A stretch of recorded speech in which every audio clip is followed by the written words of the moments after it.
एक साक्षात्कार में पूछा गया कि उत्तर प्रदेश और बिहार में कौन सा प्रदेश समुद्र तल से अधिक ऊंचाई पर स्थित है। तो उसका सही उत्तर था कि उत्तर प्रदेश समुद्र तल पर अधिक ऊंचाई पर स्थित।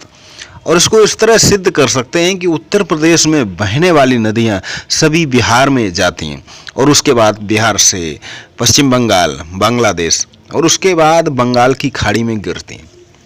तो चलिए आज के इस वीडियो में हम समझते हैं कि भारत में जो नदियों का प्रवाह तंत्र उसका क्या आधार है। और देखिए हमारा जो भारत है उसके मध्य से कर्क रेखा गुजरती, यानी कि 0 डिग्री से लेकर 23.5 डिग्री तक, यानी कि कर्क रेखा 23.5 डिग्री उत्तरी अक्षांश में, और भारत हमारा उत्तरी गोलार्ध में।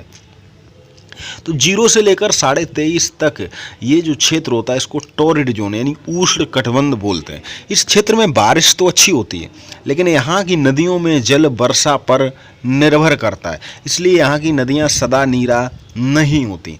जबकि कर्क रेखा से उत्तर में जितनी भी नदियाँ बहती हैं ये सभी पर्वत से, पहाड़ियों से निकलती हैं, जिसके कारण वहाँ उन्हें जल वर्ष भर मिलता रहता और ये नदियाँ सदा नीरा नदियाँ होती। तो ये तो बात हमने समझी।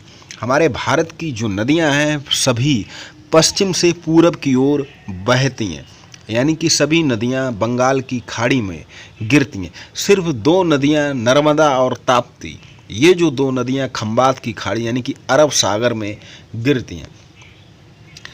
और ये हमारे देश की प्रमुख नदियाँ, जो दक्षिण की नदियाँ जैसे कि महानदी, गोदावरी नदी, कृष्णा नदी, कावेरी नदी, ये दक्षिण की प्रमुख नदियाँ।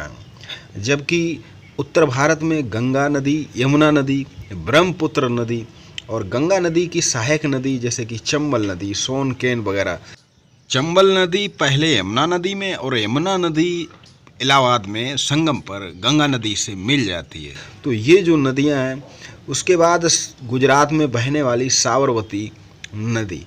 तो ये थी हमारे भारत की प्रमुख नदियां, और सिर्फ नर्मदा और तापी को छोड़कर सभी नदियां बंगाल की खाड़ी में गिरती है। तो ये था छोटा सा जानकारी से भरा हुआ वीडियो जो आपके लिए बहुत ही उपयोगी साबित होगा। चलिए मिलते हैं अगले वीडियो के साथ, तब तक के लिए आप सभी को नमस्कार।